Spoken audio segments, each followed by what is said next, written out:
Hey everyone, my name is Giovonni Santiago. I use he, him, his pronouns, and I am the founder and CEO of Meta Center Inc., which stands for Motivate, Educate, Transform, and Advocate. It is a center that is dedicated to transgender and gender nonconforming youth, based in Akron.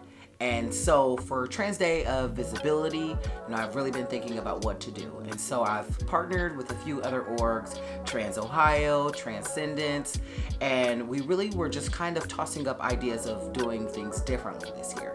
So often we see a picture of a trans person and a little tagline of here's some things that they do, here's why they're awesome, and I felt like that was very redundant. So I opted on doing something a little different this year, and I'm just chatting with transmasculine folks. So some of the videos you'll see here are some transmasculine folks that live in Ohio, and we're really just talking it up. Tell me about yourself. Like from the very beginning. Go ahead, babe. No, you go first. My name is Kyle. I'm AJ. I'm AJ Love. I'm just like your average guy. I will be 2 years on testosterone April 30th, which is exciting. I've been out since I was 18. I just turned 30 last year, so about 12 years. And I just started hormone therapy. I think I just came up on my 3-year anniversary. I kind of lose track. Yeah. It's just like, Time is a social like construct. that first year, Yes. I feel like I know the date, the time, everything. And then as the years progress, it's like, it was like sometime a few years ago. I've been on T for 5 years now, I think so, yeah. 5 or 4 years. I initially came out, I lived my life as identifying as a woman all the way up until about junior year of college. So I was probably about 19 or 21. And I really started questioning my gender presentation around then, where I came out as gender neutral. Physically, I've been in transition for almost 6 years. It'll be 6 years this June. Actually, it's the day before gay marriage was legalized was when I started my transition. I was just thinking about this the other day too, when they always say like, oh yeah, I do what I love, when they say they work. And I'm like, no, I love what I do. I'm a single father of one, and I don't know, man. I love being trans, and it's a great experience in life because I am who I am. I remember being at this basketball game and seeing you on the court playing, and I was like, that kid is definitely family. And it's really, but like, you were funny and having fun and being silly on the court. And I remember like your parents are sitting like close to me, and your dad was like yelling at you to like fucking pay attention or something. Yeah. It's just like, hilarious. And then, I just started talking to them. And then I remember the next game, that I saw you at, like, we were just talking, and it was like funny because it's like we were like friends now. And then just in the years after that, and then having you come to Meta and stuff. So it was like, it's really awesome to see your journey, and, and just let you know, like, I'm super proud of you, man. So just like, Thank you. keep trucking, and I know that, we all like go through different phases in our journey. So what do you feel like for you was like the hardest part in your short amount of years so far? I think that was really hard, just dealing with the people who came like from rural parts of Ohio, because they really just were like, oh, like there's only like boy and girl, like, and you can only be straight and all that other stuff. I think actually the worst that I had ever gotten it was from my history teacher in high school. I remember I was so nervous because we had the same name, ironically. And I was like, hey, I want to be addressed by this. And he looked at me, he was like, nothing you do will ever change how I see you. And I'm like, well, what do you mean? He was like, well, you will always be a girl to me, like no matter what, until like you could probably even have a beard. And I'm like, that doesn't make sense to me. But I think overall it was more, humbling is not the word that I want to use, but like it takes people a while but I got probably more respect than disrespect. But the disrespect that I did get, it was probably so outrageous that it kind of like was like here and here, like battling each other constantly. But it definitely wasn't super easy. That's an important piece.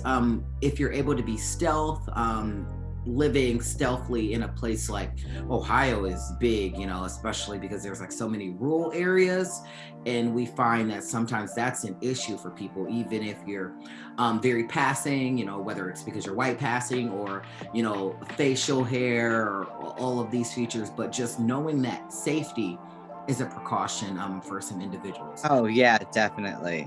Yeah. I remember before I started testosterone, because I came out in 2007.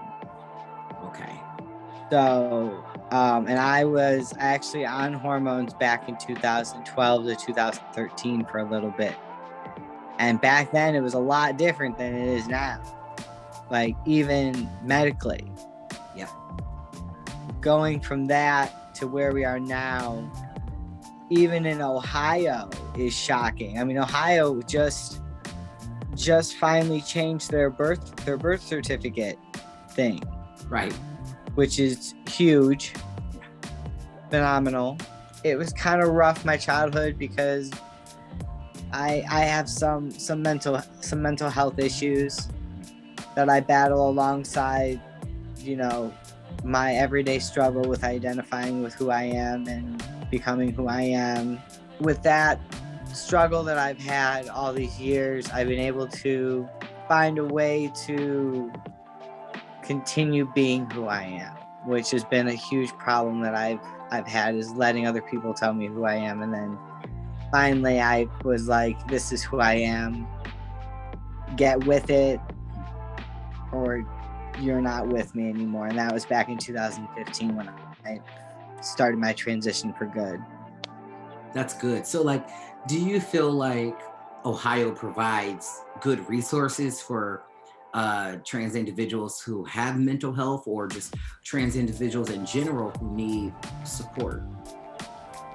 I think it depends on where you're located. I think you're located in an area like we're located, Portland, Columbus, Akron, Toledo, Cincy, Dayton, Youngstown, Warren, maybe Ashtabula, maybe. Like, I'm saying that with like a huge question mark because I'm not 100% sure. Nothing in Ashtabula, I can tell you that. Okay. Oh, so that other biggish city is off the map.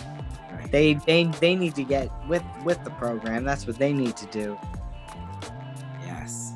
Yeah, you know, and that's just something I found just alongside of my journey, but also with the work that I do with both my nonprofit and Equality Ohio, just that there are so many places where there's not resources for trans individuals, and learning that. I decided to pursue a career in ironworking, which is a branch of construction that we mainly deal with the bones of a building, anything that's made out of iron. And it's been really weird transitioning into that type of career where it's just totally different, and it's a very hyper masculine career. And at first nobody could tell that I was trans until I thought I could trust somebody, and I came out to them, and he suddenly started using the wrong pronouns. So basically, to make a long story short, a lot of people know that I'm trans now at the local. In general, it's been an okay process to go through. I haven't received really any bad backlash from it. I mean, a lot of dumb questions like why don't you just be a lesbian? You know, stupid shit like that. I didn't think of that. Yeah, wow. Oh, you're so smart. Cool. Like, I have to explain to them that gender and sex are two different things. Blah blah blah. It's presented a good opportunity to like show people, try to educate people when they ask. But I don't always feel like doing that. So, you know, it's not our job in a way to always, like, everyone we meet, you know, like, I always find it funny, that one thing where it's like, well, I've never met a trans person. It's like, you don't really know that. Like, Right. no, we're not, you know, out here like, hi, I'm Ronan, I'm trans, like, within first meeting somebody. Like, so I mean, it's been okay, but I still, every time I work with a new crew, I'm always in the back of my mind thinking, like, okay, are one of these people going to be jerks? You know, I have to really keep on the down low, because I fear for my safety, because our job is extremely dangerous. I mean, we can be up several floors off the ground on 4-inch thick iron and walking across it like a tightrope. And you know, if somebody doesn't like my identity or doesn't like me as a person, then I mean, they're not going to push me, but they might do something to like distract you or anything. Right, like something. So I have to like be on the down low. I feel like I have to work especially hard because I can't be trans and a bad worker, you know. Right. So I have to work extra hard, but it's weird. I feel like I'm in like the minority, but I'm presented as being in the majority. You know, it's weird in my head. I know that I'm in a minority, but everyone else sees me as being a majority, as a white man. You know, you talked about like makeup and acting, and you know, just talk to me about that, like, because I see the fabulousness that you produce when you're doing these things, and the joy that I feel that radiates from that. So well, as it relates to being like transmasc, you know, like how a lot of us go through like this hyper feminization phase, you know, where we almost like force ourselves to. So people will ask me stuff like, you know, oh, how long did you know you were trans? When was the first time you had a trans thought? You know, like I can just sit there and let me just pull this out of the files. But I always thought that if I felt the way that I felt, and if people were telling me that I was a girl, that's just how girls felt. right. Like, instead of thinking of myself as different from everybody else, I thought everyone else must just be like me. This is just how it is. I feel like I did everything backwards. Yeah. I've never heard that perspective, but yes. And like, so I would like say to myself, like, okay, like some girls think about like, oh, I can't wait till I have a beard. Wait. Like, you know, that kind of stuff. And so like I went through this phase where everybody was like, oh, you know, you should really put on some makeup, or buy a nice bra. You know, it's always buy a nice bra. Right. Like, like that's gonna make me feel better. Right. Like, and like they're cheap. right. Let me just take some petty cash and go get a new bra. So, and also this was before Amazon, so yeah. Oh yeah. Uh-huh. so then you got to go to the store. Gather on the Snapchat, kids. Pop-ups telling stories. Man. Yes. But then I went through this phase, like in my early transition, where I was like, absolutely not. We don't do makeup. We don't do pink. We don't do any of this. And then like, I don't know if it was like maybe a year or 2 years after I started tea, and I was like, what? Why did I do that? You know? Right. It's so weird. And now, like, I don't know, it's just something I really enjoy, just like pouring myself into something creative. And it's never like the end result that makes me happy. It's always like the reactions that like even myself like I have to looking at a picture or a video. We've known each other for a few years now, you know, like at least 3.5 or something. Yeah. You know, and just you know, a little bit of the backstory with that. You know, I work at Nike, so you coming in as a regular customer and then us just chopping it up. You know, what in you made you want to reveal to me that you were trans or that you were transitioning? Because I remember when you came in, I looked different, you know, and I, being me, already knew. And so, you know, I wanted, you know, just, I've always wondered that. What in you made you want to express that to me? When I first saw you, I was like, I kept saying to myself, like, wait, man, I'm like, that's somebody like me. You know what I'm saying? Like, and I think like that gaydar, you know, that's always there. Right. And I immediately felt comfortable just being able to say, hey, Gio, you know, I'm trans too. And you was just like, all right, you just gave nothing but love, man. It was all love. You know what I'm saying? He was like, I already know. Like, you know, your energy immediately connected to mine. So that's why we still where we at. Right. You know, and I feel that so much because anytime, you know, you come in, or even if you come in and you ask me and I'm not there, they'd be like, oh man, your little brother was in here, he was asking for you, you know. So just, it feels good to see other men like us, you know, and being able to connect, even if you don't have to call it out, because nobody who works there outside of the management team knows that I'm trans. And Right. So people who work there, you know, maybe who saw you before when you were coming in the beginning may kind of have some idea, but even also they might not, you know. So being able to have that anonymity but still be comfortable is so important. But that's something for me that I just really hold. The fact that you were so comfortable coming out to me in that moment, and I appreciate that, man. Like, you were in the military. Yes. And you were in, you know, and that's something that we both share, you know, being, you know, veterans. So what was that experience like for you as being a Black female in the military? Because we've never really talked about that. And, you know, I'm interested to see if your feelings about it are similar to mine or what. And you don't have to go into detail because we know what happens in that uniform is what's in that uniform, but just overall. But let me see.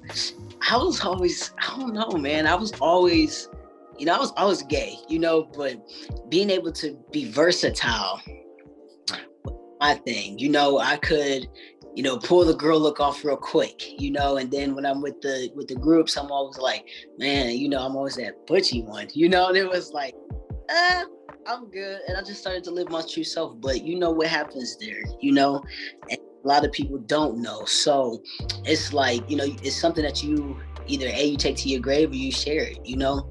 Right. And me being, when I was in the military, it was like, you're here for you and what benefits for you. You know, if people judge you, that's cool, you know, but at the end of the day, veteran, doctor, nurse, any of that, be you.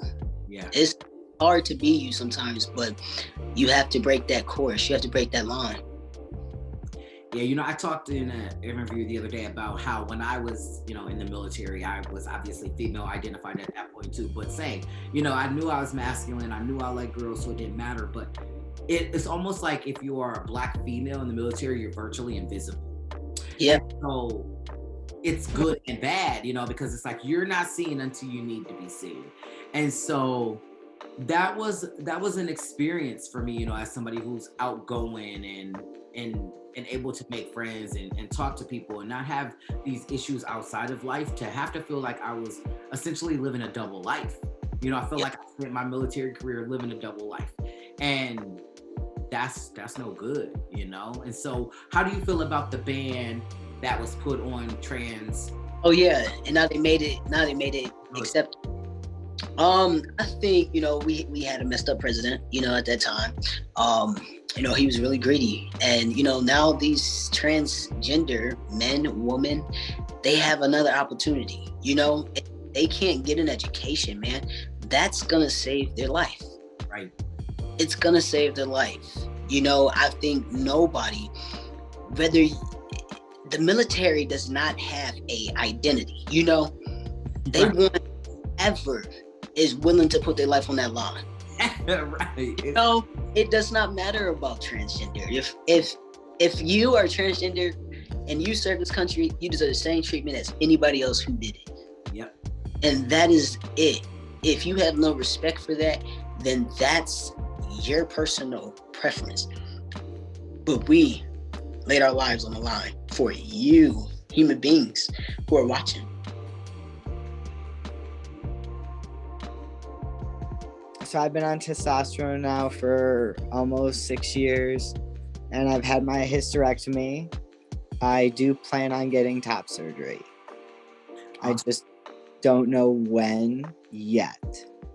Okay, so what are your feelings around wanting to have the surgeries? Because I know we talk a lot in the community, like whether if you have hormone replacement, so the hormones, the surgeries, all of that, if you're trans enough. And I personally feel like that has nothing to do with who you are as a being. You know, if you want to, and Absolutely. that, you know. Yeah, it absolutely has nothing to do with who you are as a human being, because there was a time when I didn't want any surgery except the hysterectomy, because I've wanted a hysterectomy since I was young. Yeah, I think that's something we don't talk enough about within the community, you know, and really talking about how medical reasons sometimes prohibit people from having the surgery. So, you know, I just really want to uplift everyone who is trans and masculine in whatever physical being that they're in. So, you know, shout out to you for being on this journey and wanting to have that next step that you feel like is important for you. I'm on his insurance now through the local 17, and they have Medical Mutual as their, you know, which is one of the big ones, which is very much, you know, not trans friendly. They don't so cover any of the surgeries or anything. Wow. So that's, you know, and that's one of the big three in Ohio for, you know, health insurance. I mean, you know, they're like, oh, hey, we have super low copays and you can go all these places, but hey, we don't cover trans, you know, we're not trans inclusive.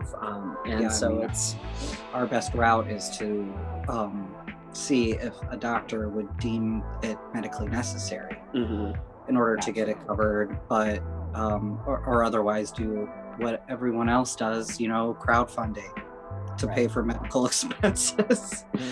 It should be a necessary medical expense. It's your mental health, but I mean that's not as important. Right. So. Well, you know, and it's seen as elective. So that's something for me that I'm just like, why am I electing this? Like, nobody's electing to be distraught all the time because of their That's one of the things that I had to, you know, have a long conversation with my mom about, because she was like, well, why would you choose this life that would give you, you know, all these struggles? And I'm like, because it's who I am. Like, I didn't choose, you know, I'm not choosing the struggle. I'm trying to embrace it and just like let it build me up the best I can. And I feel like it's really made me a more, you know, well-evolved person, well-rounded person, because I've, you know, lived, you know, with that struggle, and just to be able to, you know, fight to live authentically myself. And the fact that the, you know, climate that we're in Ohio is very much still trying, you know, still needing to evolve a lot in many ways, but with, you know, just with trans, you know, things as well. I don't want to say trans issues because it's not an issue, you know what I mean? Like that always has like a negative connotation to it, but like just being more inclusive and you know, open towards trans people is just, you know, it really shouldn't be that difficult. You would think, but because somebody, you know, who wants to get surgery, like how is that affecting the other people? It doesn't, you know, it doesn't affect, you know, somebody else's decision doesn't affect your life. And I feel like if more people realize that, things would be able to evolve. But people love governing, you know, other people's bodies. Especially in the state of Ohio. Especially.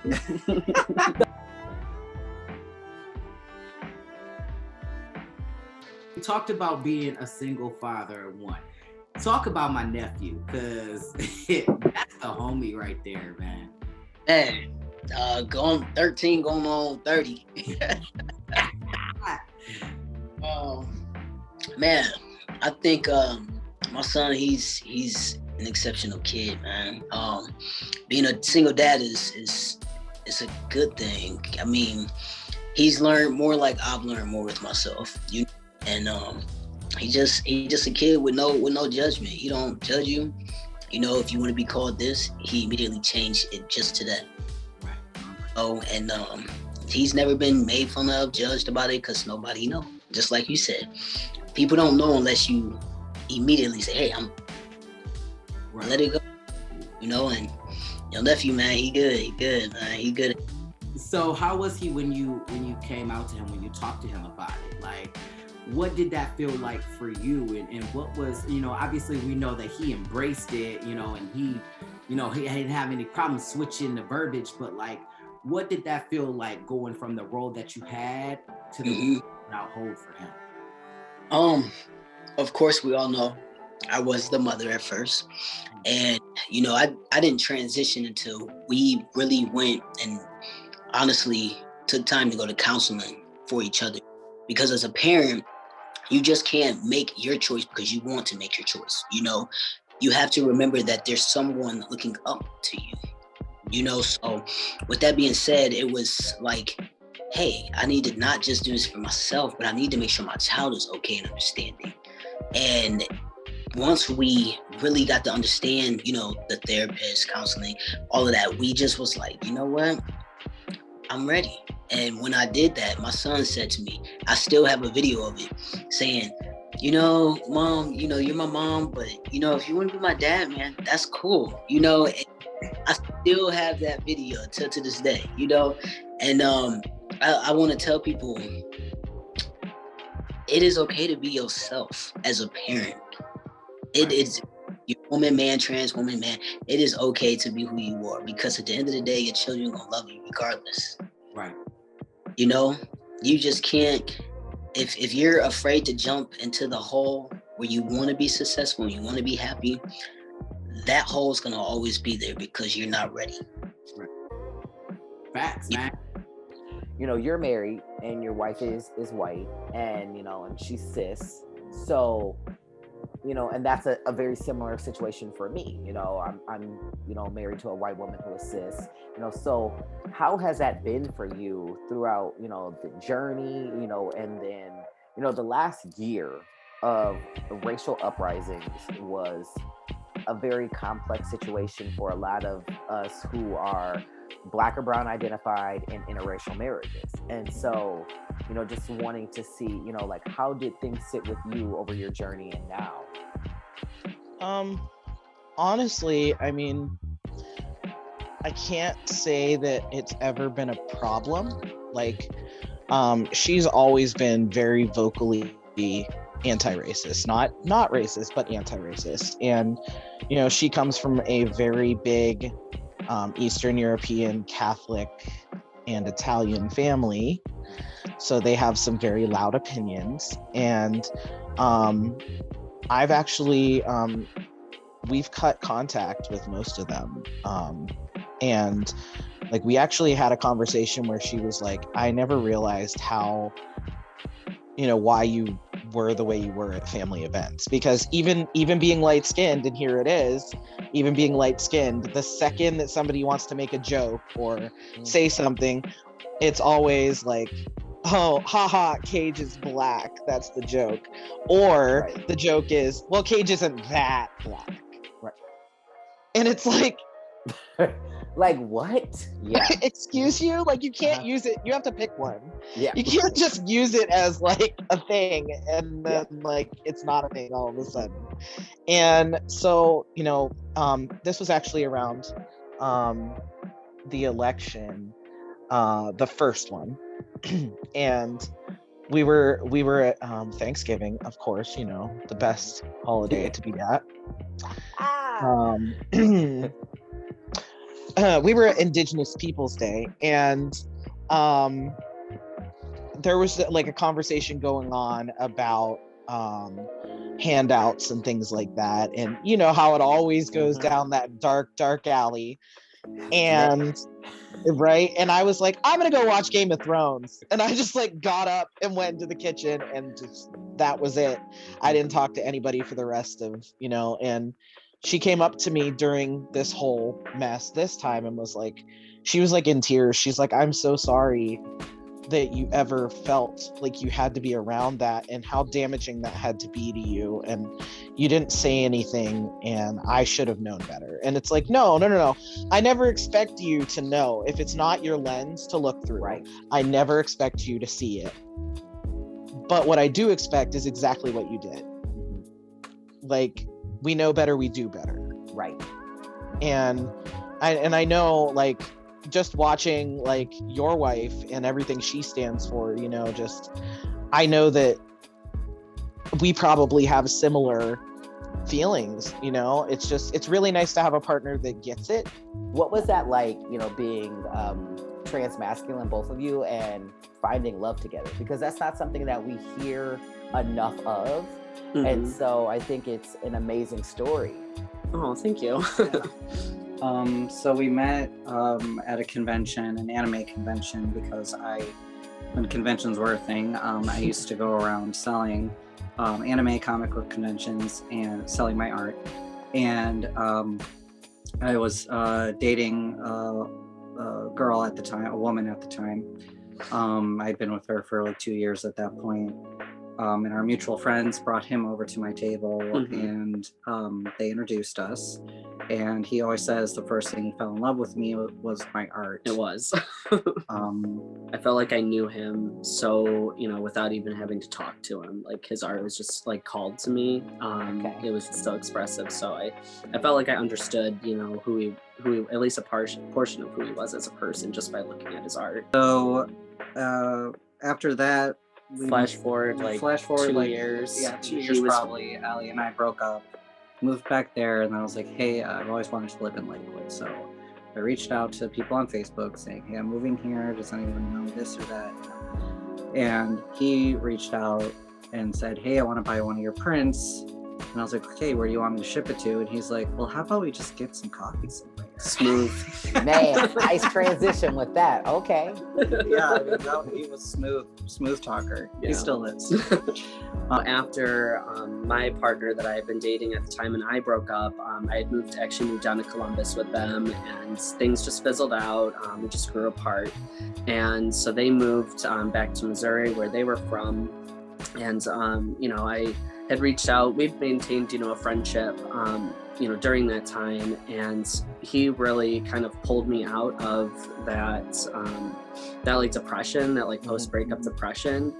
And it was just something as simple as like, you know, this book series that we both loved. He's like, hey, the third one came out. Go to Barnes & Noble right now and pick it up. And I'm sitting in my bedroom in Columbus going like, I don't really feel like driving. And, you know, he's just texting me. He's like, oh, you know, you'll feel so much better. Like, you know, just go and like treat yourself. And that was really like where everything started to evolve from like friendship to dating for us. How did that feel for the both of you? Because like I said, you know, obviously you were dating, you know, someone who was female identified, and you were dating someone who was male identified. So, you know, Ronan, how did you know that he was into guys? Like, I didn't. That was very terrifying, especially because, so before, when we had first started dating, by that point, he had been on testosterone for about a year at that point, right? When we first started dating.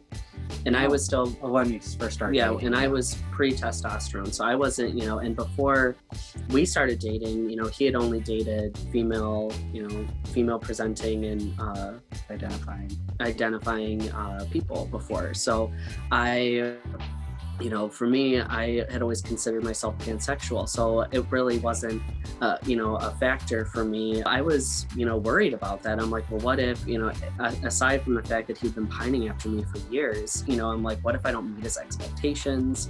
What if, I mean, I'm pre-T right now, but I plan on starting T. What if that changes, you know, and he's no longer interested? And it was, you know, a really big, you know, nervous, you know, factor for me. And I think what really helped with that was just, we had set, you know, those boundaries early on with communication. We both started T while we were, he started while we were together. Yeah. And I had been on it for about a year, I think. Yeah. And that in itself was interesting to kind of handle. because I was still adjusting. It had only been a year, the changes can keep rolling in.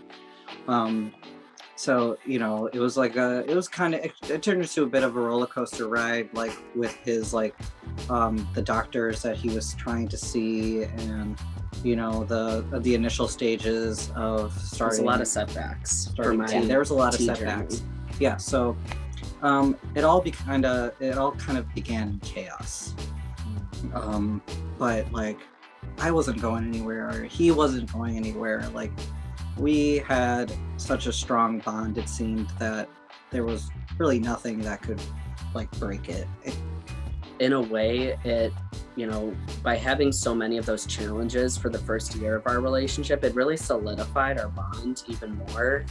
We were, talking a lot, and having to, have those deep conversations that, don't often come within that first year of being together, and really getting to, the deeper roots of everything. Mm-hmm. And I feel like that really kind of strengthened us. And with, all those challenges, and seeing that he was going to be around no matter what, difficulties were coming around, I was able to let go of all of those worries of, that I had when we first started dating. I was like, okay, this is my person, Right. This is meant to be. So I feel like it really helped strengthen us at the same time. It hurt like hell, but at the same, but I knew that, he was going to be there, no matter, and we would weather those storms together.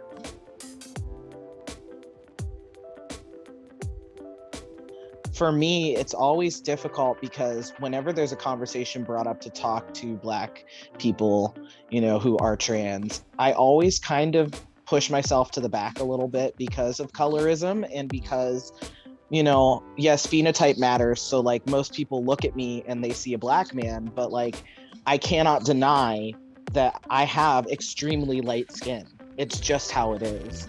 And I was just thinking the other day about how we often, even with that factor being an extra layer on top, being transmasculine and being somebody who passes not wanting to, it just is how it is, it makes it really difficult for me to actually talk about oppression as it relates to me, because I feel in a way like I don't have the right to do that, because there's always somebody that has it worse. So we don't want to talk about the oppression Olympics, but a lot of the times the community doesn't want to talk about it because there's all of these layers of protection on top of my oppression.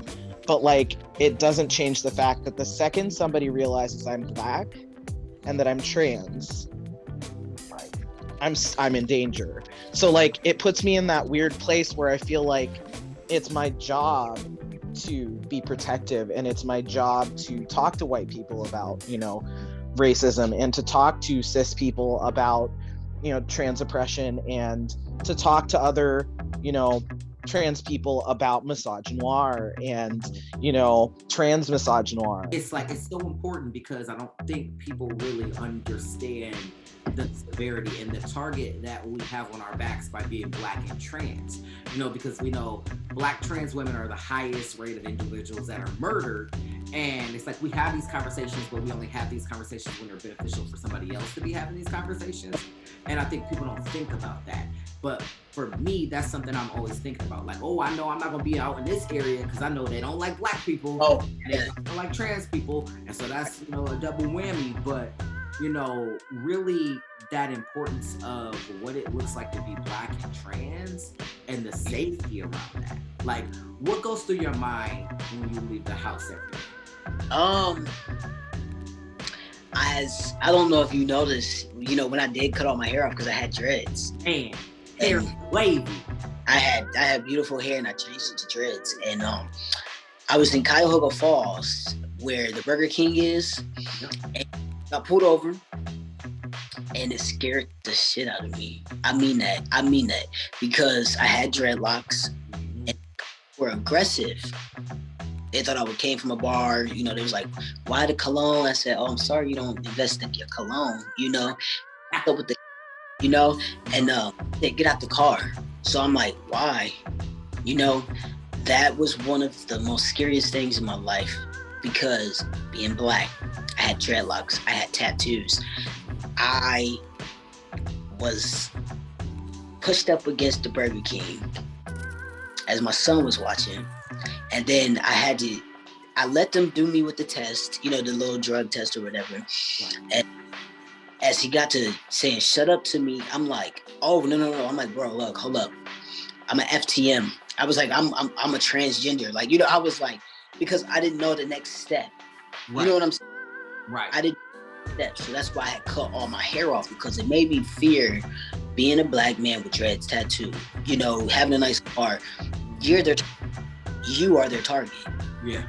Even if you're not trans, even, it's the Black man role. You're a target. Yeah. I'm saying, and that was one of the most scariest things. Now that I've got my hair cut, I've had a lot of different chances, with situations like that. I don't get treated messed up now. You know what I'm saying? It's like, it's weird. Yeah. It's very weird, but I'm happy I'm transgender. I'm happy that, I get to go out and make somebody else's day just by being me. When I go to the public, I don't go to the public to announce that I'm transgender. I go to the public to be able to be a voice for someone else. Feed somebody else. And, your life is your karma. A lot of people don't know that. And so for me also, it's like, we're old in the game. We have been in this transition for so long, like a decade, and a lot of younger people who are transitioning don't understand the complexity of that, I think.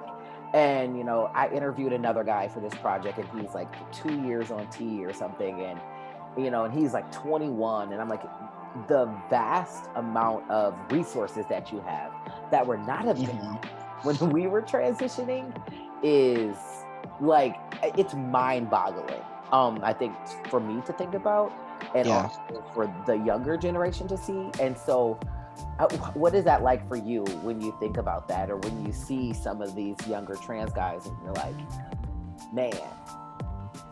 Like, I remember being 19 and wanting top surgery like tomorrow.